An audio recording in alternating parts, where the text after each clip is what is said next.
1. Yuck. So which hand?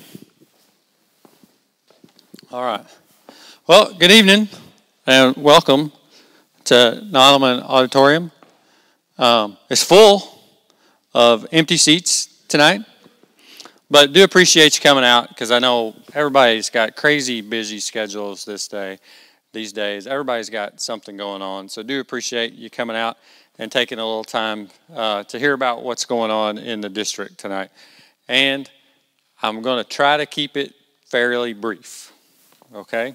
So tonight what we're going to kind of talk about is a little bit about last year, a little bit about what we've got going on this year, and think about the future just kind of a little bit, but not delve too deeply.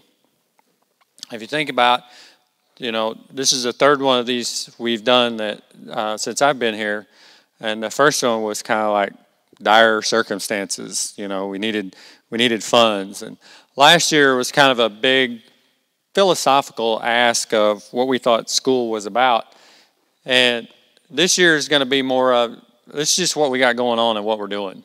So it should be fairly quickly and get you out of here pretty quick.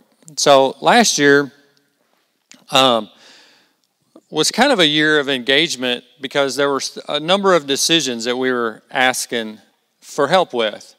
Some of them were small stuff like a calendar. Some of them things were a little bit bigger like block scheduling. Some things were really big like redistricting.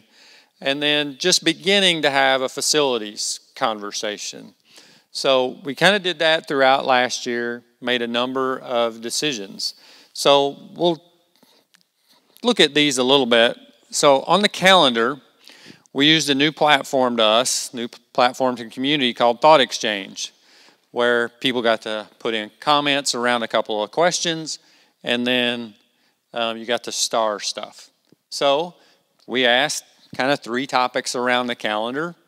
We heard 3 very distinct answers. We want to start in August, not September.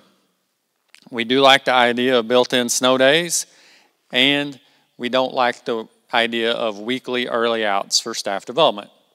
So our calendar committee took that information and built a calendar for this year and for next year that are already set and adopted with those elements. And our calendar committee has already started work on the 1920 calendar using these same elements as a guide. We ask about block scheduling. We're looking at doing some things soon and into the future that would need a schedule that was a little bit more flexible than the block scheduling. We also knew the amount of human resources that it takes to execute a block schedule, especially one with TAP and A&P. So committee met and ended up recommending that we move to a flex schedule. A flex schedule is a little bit different. They thought that was too much of a stretch for this year. So this year we'd institute a C day as a phase into that flex schedule. And in that flex schedule, some classes may meet every other day. Some classes may meet every day, just depending on the needs of that particular class. Then on redistricting, most everybody stayed in the school that they were in, but not everybody. We had a good group of folks that really worked hard on this. And in the end, we did do some limited grandfathering, but our enrollment is much more balanced than it was before. We've kind of reduced some of the overcrowding in some of the schools. And we've got much cleaner feeder patterns, as you can see here. So now only Beasley and Woollen get split as they move from school to school. So we did kind of all of that work. But in the spring, we also asked about facilities, because we wanted to kind of start a conversation on facilities. And we really kind of asked 2 kind of general questions, if you will, and we asked them by building. 1, what do you think needs to be improved in our facilities? And really the second question, what do you see as the future of our facilities? And we got some themes back. We went over this in detail with the board over the summer, but the red indicates district-wide. These are the pieces that there are concerns with. The pieces on the right are those things that we should consider as we look to the future of facilities. And you can see there's a fair bit of overlap. So you think, auditorium? We're in a nice auditorium. How's that on the list? Well, it's on the list because there's not one at Oakville High School, right? So we especially got that rising to the top in the Oakville area. And, to some extent, the landlocked parking and pickup and drop off are somewhat related. But some of those were really no surprises. We know we had HVAC issues. If you've tried to get in and out of any of our lots at pickup and drop off, we have parking issues. So what have we done about this? Well, on the HVAC side, our current facility plan calls for a $7.5 million investment in HVAC, starting in last summer of 16, and going through the summer of 20. It's a significant investment. This past summer, we spent $2.7 million on Berkeley alone, completely redoing that HVAC system. But as we looked into some of our practices and those things that we do on a daily basis or a weekly or annual basis, we kind of discovered that we have this roller coaster way we operate our HVAC. And that is that during the summer and on the weekends, we shut the dang thing completely down. And then on Monday, we crank it back up. So we keep it cool during the week, and on the weekend, during the summer, we'll turn it off. We'll let the humidity and temperature rise, and then come Monday, our system is beating itself to death to try to suck that humidity out and cool it off. Actually, in the summer, we would do that on a 12-hour day basis. We'd run them 5 to 5. So we've changed our strategy there. And if you've been on one of our parking lots that got redone this summer, you're not going to see a total number of new spaces, but you will see more spaces dedicated to visitor parking. Actually, in the work we did this summer, 72 additional visitor spaces. So at least visitors get to park a little bit closer to the front these days. So if you go back and look at this, we somewhat got to these pieces because, in large part, we'd kind of been trying to run facilities on a little bit of a shoestring budget. It's not that we didn't invest, it's that we didn't invest enough to keep up. So we're just trying to string dollars together to band-aid things along. So 2 years ago when I was up here, we were starting the conversation around Prop R. Thankfully that passed. We've had a year of Prop R receipts, so people are naturally asking, well, did you spend that money the way you said we would? You said you would. And what does that look like? We had Prop R, which was 47 cents, and then Prop A was a move of 4 cents. Prop A had a singular, well, I say a singular, but really was dedicated for two things, HVAC and roofing. And then Prop R had a capital piece, but there were also some instructional expenditures there. So when we ask this question, internally, we believe the answer is yes, but our finance committee is taking a look at it. Okay? Finance committee has taken a look at the big numbers, and they've started to dig into some of the smaller minutia to see if we truly spent Prop R and Prop A the way we said we would. So, I mentioned Berkeley. This is the work at Berkeley this summer. Completely new HVAC system. If you were in there at any point during the summer, it was pretty much a full-on construction zone this summer. But we were able to do some other work as well this summer, including the football field at Mehlville and Gym A floor at Oakville. But that's not all we do with Prop R. We've been able to hire some people with it, and we do a lot of teacher training with funds from Prop R. So here we've got some schools involved in continuous classroom improvement training work this summer, and we've got teachers engaged in STEM work this summer. So doing quite a bit with the Prop R dollars.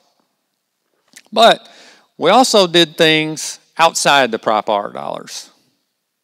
We began to look at and imagine, are there things where we could maybe realign some dollars or do some reconfigure of the way we're spending?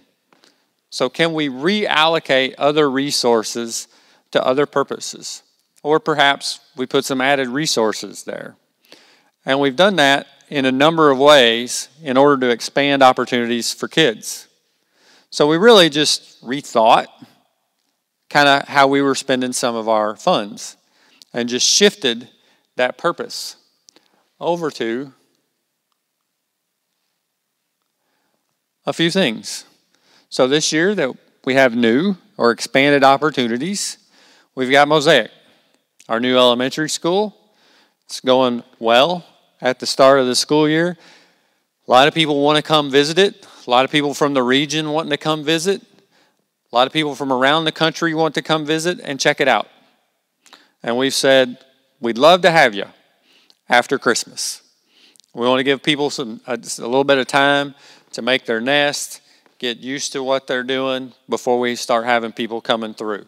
And when we do, we're going to be pretty systematic about the way we do the tours so we're not inundated and our teachers aren't overrun with it. We got My Path. My Path is really new. My Path is around this concept that everybody doesn't have to follow the exact same path towards a high school diploma.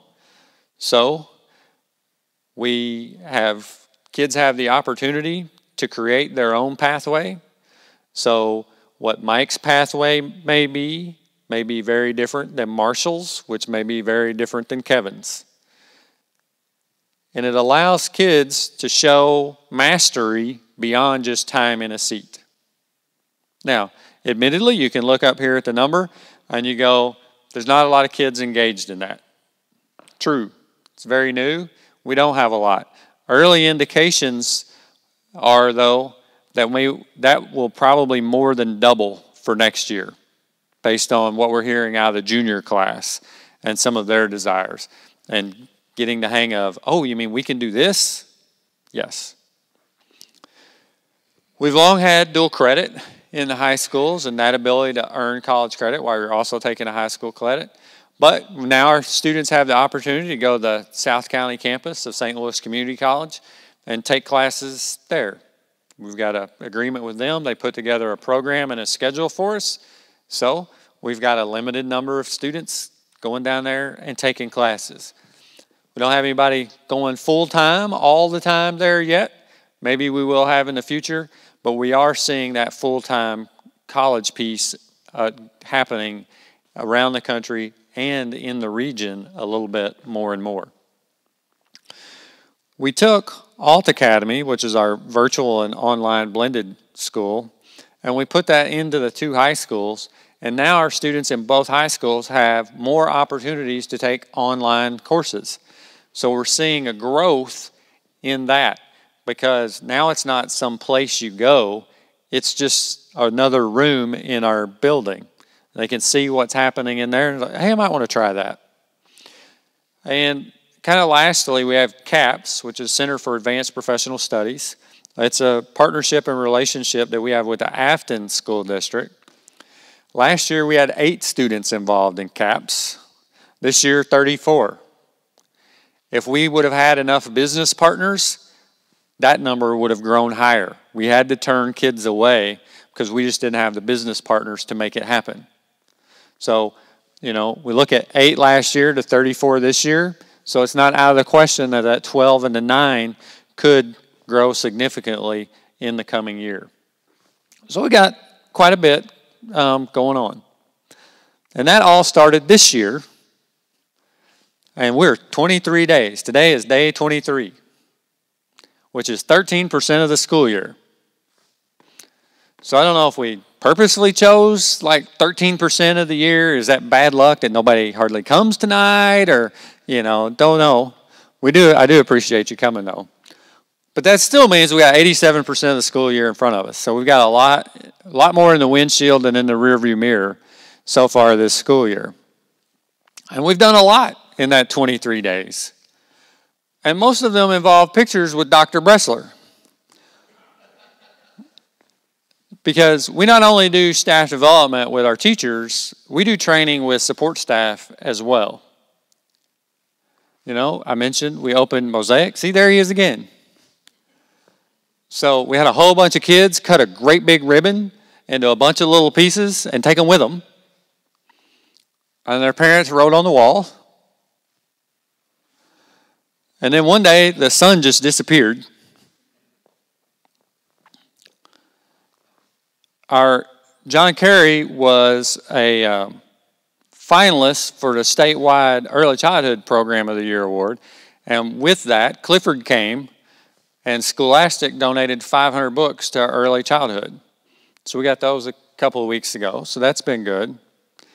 And our kids and our parents, in the wake of Hurricane Harvey, wore hats one day and raised over $16,000 for American Red Cross to support hurricane victims. So we've been doing a lot in 23 days. A lot. And we're kind of working around kind of an overall plan for the year, the things that we're kind of laid out and doing this year. We're kind of keeping it fairly simple. We're doing a lot of internal system work, just aligning and integrating those systems so that we work more effectively and more efficiently. It's about implementing and refining. Implement and refine. Plan, do, study, act to get those processes in a little bit better shape. So you're going, so you guys gotta have toys and soy sauce? What's up with that? Well, Teacher of the Year, Support Staff of the Year, we're looking to revamp those processes and clear those up a little bit internally.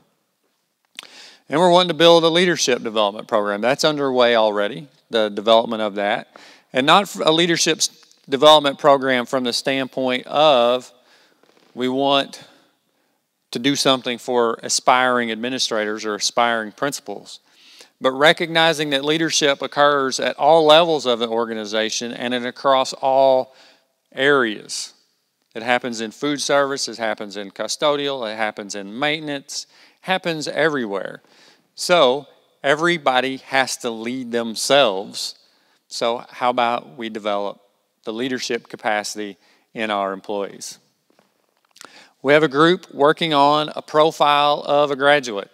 This is a pretty good sized group and involves a lot of folks from business and industry. What is it that a Mehlville graduate should look like? What are the skills and attributes that student should have? We hope to wrap that up by Christmas. But lastly, what we're trying to do overall is use better data this year than we used last year to make better decisions this year than we made the year before. Some of you have heard me say we haven't had a great knowledge management system. Well, part of what we did with the restructuring for this year, we kind of have two positions now that focus a lot in on our data, tracking our data, and reporting our data out to the building principals so that we can make decisions around that data. And some of the data that we look at, because it's the time of year to look at this particular data, is enrollment. Next week will be our official count day. But here we're comparing August 31 to August 31 of last year. You can see that we've had a decline of about 70 students. That was anticipated. Actually, we anticipated the decline to be a little bit more.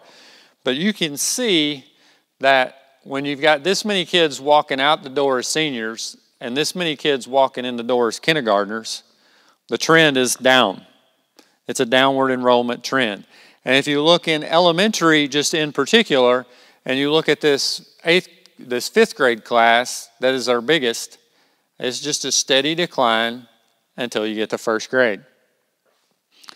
Kindergarten this year was higher than we anticipated. It was a larger class. So we've been wondering why.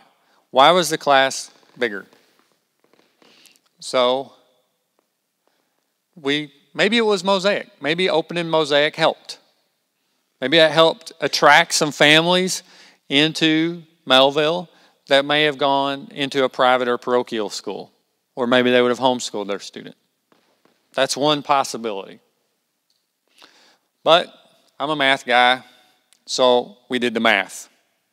And we looked at our kindergarten class. And we went, okay, if they're in this class, during what months and what year would they have been born? So we backed that up. And then we backed up from that another 9 months or so to go, conception would have been about right in here. And then we looked at the weather conditions. There was a big snowstorm about 5 years and 9 months ago from this incoming kindergarten class. So this larger than normal class, an out of trend class, may be an anomaly. We don't know. But we certainly know there's historical data to support the concept I just talked about. So we look at it by grouping elementary, middle, and high. We can see that high school enrollment has been in steady decline.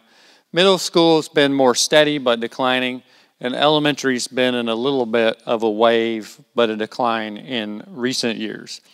And we know from Redistricting and the demographer study that they predict an ongoing decline in student enrollment.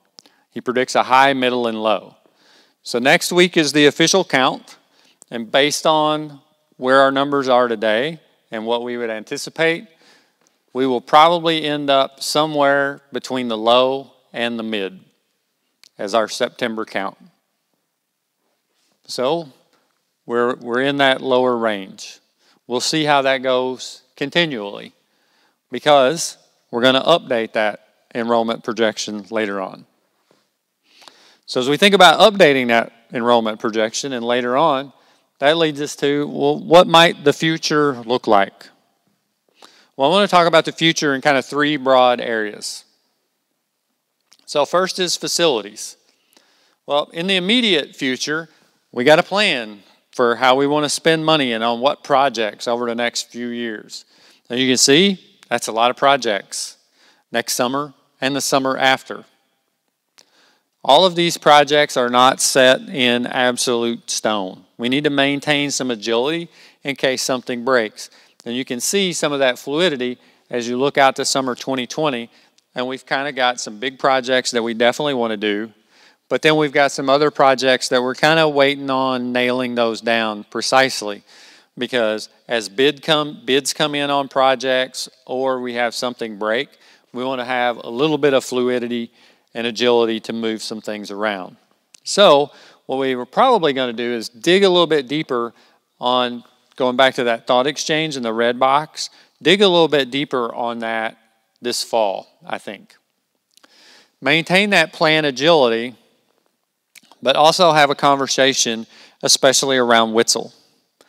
Because Witzel is a big question mark in all of the facility piece.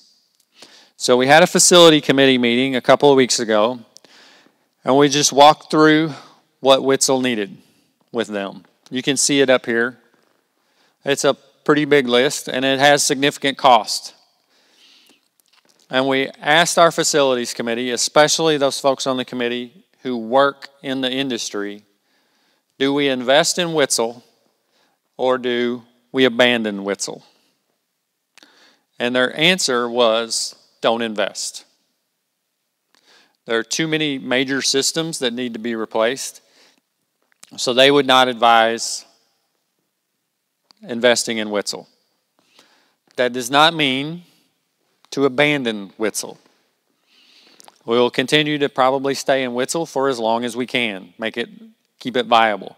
But if a major system breaks, we've now put in place and have a rough idea of contingencies around what we would do with the miscellaneous functions that are now within the Witzel building. So we're not looking at making a move tomorrow. We're not looking at making a move next week or even next summer. But we're getting prepared should we need to do anything. So that's the facilities piece. Next is the program offerings piece. So if we go back to January of 2016, and we kind of laid out this plan that included Witzel, that included what became Mosaic. It included moving some pieces around. It included taking a look at scheduling. There's some other pieces on there that were there, but kind of a little more cloudy in what they were going to look like. You know, we said middle school. We needed to do something with middle school because we've done some work in elementary with student choice. We've done some work in a high school with student choice, and the middle school's kind of left there. What are we going to do? So we just had middle school innovations there. So we've actually had a group begin to do some work on middle school stuff, really around the idea that our middle school students who choose band or choir are very limited in the choices that they have. So how can we expand choice for our middle school students? So we're beginning to do some work on that. And we also threw out this possibility of could we do a school within a school? Is that possible? So could we do some sort of problem-based learning school within a school at a middle or high school level? Some of you may recall that we had shown a movie a while back that's centered on High Tech High, which is problem-based learning. So could we do that on a small scale as a possibility? Maybe we could.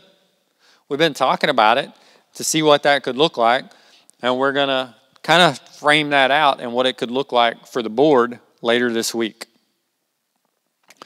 So then the third piece related to this is finances.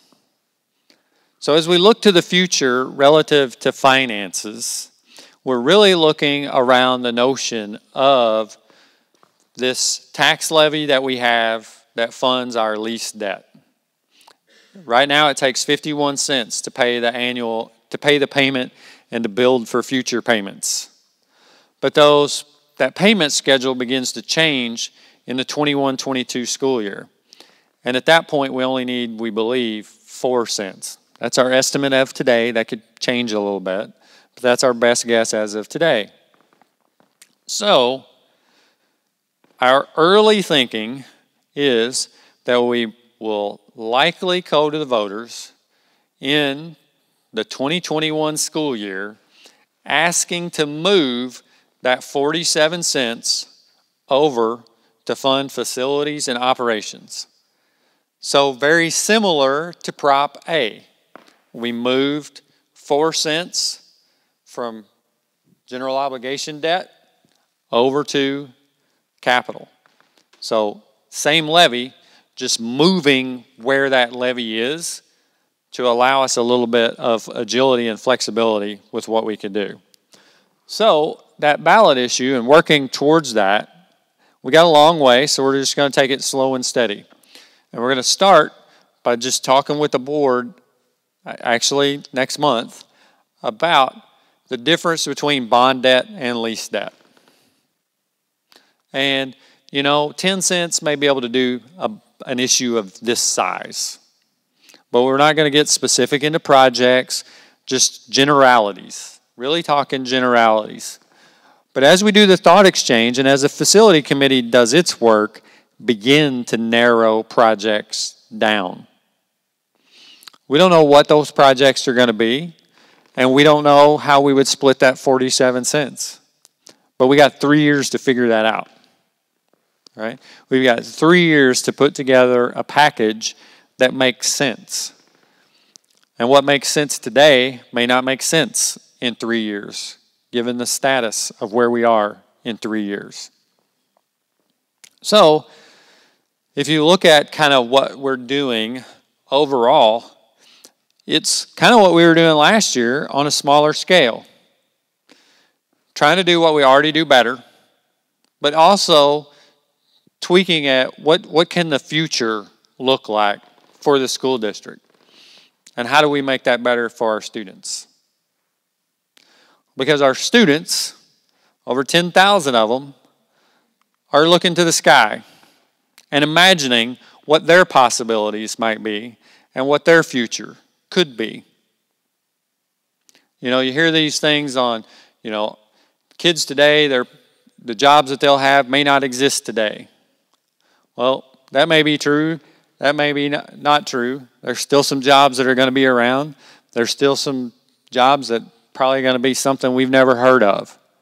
But if we create the conditions where our kids can be problem solvers and be learners and strive to do their best, then I think we'll be in a good shape, and I think we'll have created a school system that others can envy. So I really do appreciate everybody coming out tonight. I appreciate your time. I told you I'd try to keep it short, so, you know, roughly a half an hour. But I would invite you that over the coming year, we've got board listening sessions again. The first one is coming up next week at Bernard. So I invite you to come out and attend those and ask some questions. And otherwise, I hope everybody has a great evening. Have a safe trip home. I hope you have an awesome week, because we're going to blink and it's going to be Christmas, because time is flying. So thanks everybody for coming out. Y'all have a good evening.